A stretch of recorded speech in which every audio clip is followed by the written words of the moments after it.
V dobách, kdy lidé s obavami čekají každý nový den. Už nikdo nevěří, že se objeví někdo, kdo nám pomůže. V těchto chvílích přichází čas hrdinů.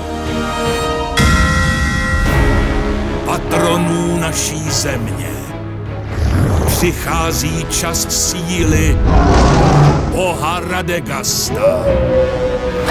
Rozumu lišky Bystroušky.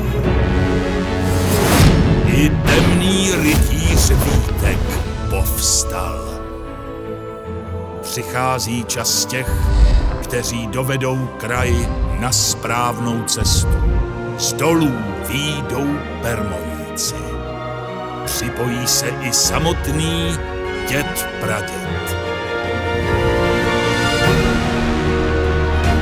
Ti všichni mohou pomoci.